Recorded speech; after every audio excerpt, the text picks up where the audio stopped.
मेरे प्यारे देशवासियों, सभी को जोहार।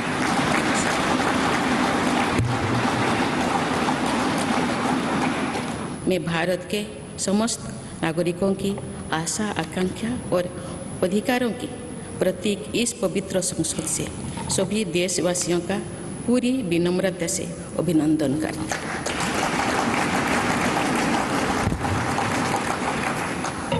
आपकी आत्मीयता, आपका विश्वास और आपका सहयोग मेरे लिए इस नए दायित्व का निभाने में मेरी बहुत बड़ी ताकत रहेगी। मुझे राष्ट्रपति के रूप में देश ने एक ऐसे महत्वपूर्ण कालखंड में चुना है जब हम अपनी आज़ादी का अमृत महोत्सव मना रहे हैं।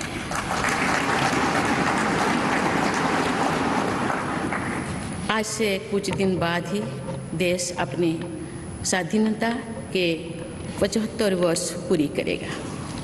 ये भी एक संयोग है कि जब देश अपनी आज़ादी के 50वें वर्ष का पर्व मना रहा था तभी मेरे राजनीतिक जीवन की शुरुआत हुई थी। और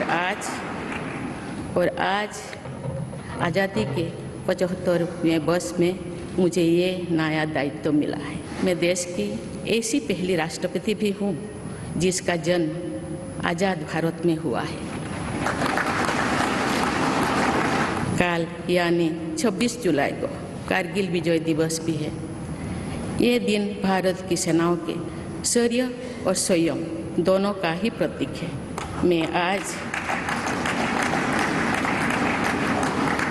मैं आज देश की सेनाओं को तथा देश के समस्त नागरिकों को कारगिल विजय दिवस की अग्रिम शुभकामनाएं देती हूँ। देवियों और स्वजनों, मैंने अपनी जीवन यात्रा पूर्वी भारत में ओडिशा के एक छोटे से आदिवासी गांव से शुरू की थी। मैं जिस पृष्ठभूमि से आती हूँ वहाँ मेरे लिए प्रारंभिक शिक्षा प्राप्त करना भी एक सपने जैसा ही था, लेकिन अनेक बाधाओं के बावजूद मेरा संकल्प दृढ़ रहा और मैं कॉलेज जाने वाली अपने गांव की पहली बेटी थी।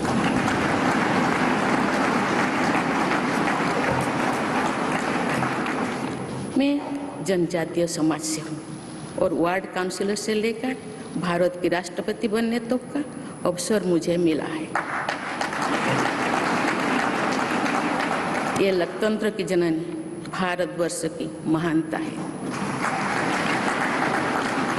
ये हमारे लोकतंत्र की ही शक्ति है कि उसमें एक गरीब घर के पैदा होने बेटी, दूर सुदूर आदिवासी क्षेत्र में पैदा हुई बेटी भारत के सर्वोच्च संवैधानिक पद तक पहुंच सकती है।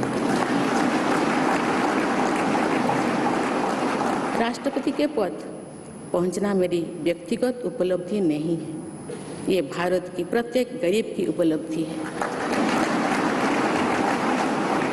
मेरा निर्वाचन इस बात का सबूत है कि भारत में गरीब सपने भी देख सकता है और उन्हें पूरा भी कर सकता है।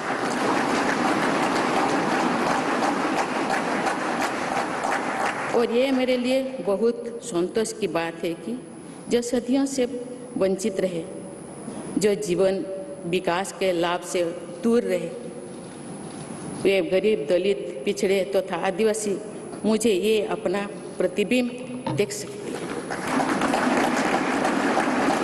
मेरे इस निर्वाचन में देश के गरीब व का आशीर्वाद शामिल है। देश की करोड़ों महिलाओं और बेटियों के सपनों और सामर्थ्य की झलक है।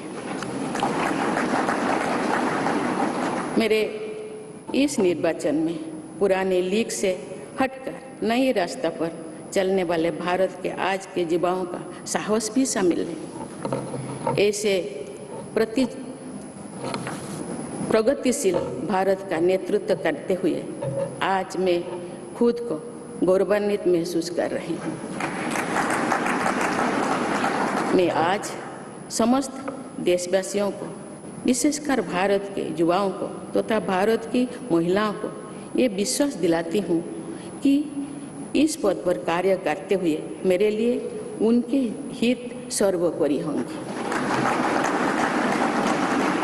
देवियों और स्वजनों, एक संसदीय लोकतंत्र के रूप में 75 वर्ष में भारत ने प्रगति के संकल्प को सहभागिता एवं सर्वसम्मति से आगे बढ़ाया है। विविधताओं से भरे अपने देश में हम अनेक भाषा, धर्म, संप्रदाय, खान पान, रहन सहन, रीति रिवाजों का अपनाते हुए एक भारत श्रेष्ठ भारत के निर्माण में सक्रिय है। हम सभी के श्रद्धेय पटेल जी कहा करते थे कि देश के युवा जब आगे बढ़ते हैं तो वे सिर्फ अपने ही भाग्य नहीं बनाते बल्कि देश का भी भाग्य बनाते हैं।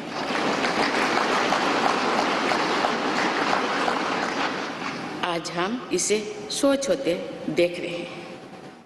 वोकल फॉर लोकल से लेकर डिजिटल इंडिया तक हर क्षेत्र में आगे बढ़ रहा आज का भारत विश्व के साथ कदम से कदम मिलाकर औद्योगिक क्रांति 4.0 के लिए पूरी तरह भारत तैयार है। रिकॉर्ड संख्या में बन रहे स्टार्टअप्स में नए नए इनोवेशंस में दूर सुदूर क्षेत्रों में डिजिटल टेक्नोलॉजी की स्वीकार्यता में भारत के युवाओं की बड़ी भूमिका है।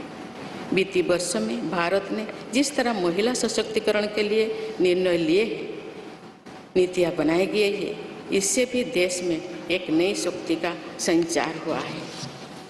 मैं चाहती हूँ कि हमारी सभी बहनें व बेटियाँ अधिक से अधिक सशक्त हो तथा वे देश के हर क्षेत्र में अपना योगदान बढ़ाती रहें। मैं अपने देश के युवाओं से कहना चाहती हूँ कि आप न केवल अपने भविष्य का निर्माण कर रहे हैं बल्कि भविष्य के भारत की नींव भी रख रहे हैं। देश के राष्ट्रपति के तौर पर मेरा हमेशा आपको पूरा सहयोग रहेगा।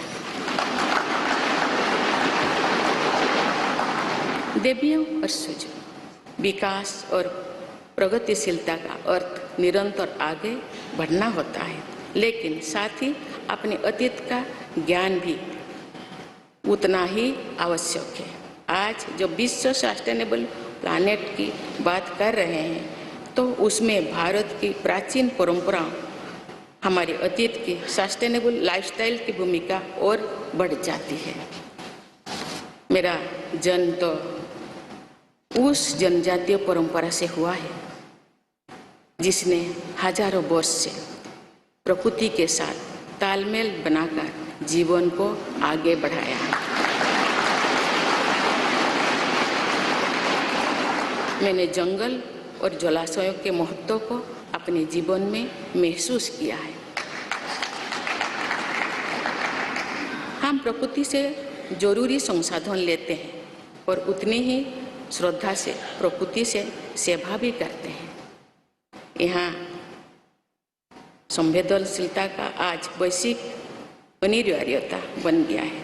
मुझे इस बात की प्रसन्नता है कि भारत पर्यावरण संरक्षण के क्षेत्र में विश्व का मार्गदर्शक बन रहा है। देवियों और स्वजन, मैंने अपने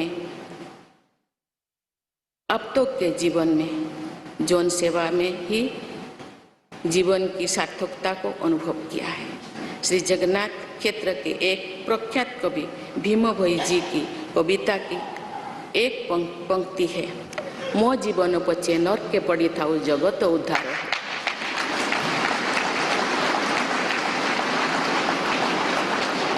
अर्थात अपने जीवन के हित और हित से बड़ा जगत कल्याण के लिए कार्य करना होता है। जगत कल्याण की इसी भावना के साथ मैं आप सब के विश्वास पर खरा उतरने के लिए पूरी निष्ठा व लगन से काम करने के लिए सदैव तत्पर रहूँगी। आइए हम सभी एकजुट होकर समर्पित भाव से कर्तव्य पथ पर आगे बढ़े तथा वैभवशाली व आत्मनिर्भर भारत का निर्माण करें। धन्यवाद। जय हिंद।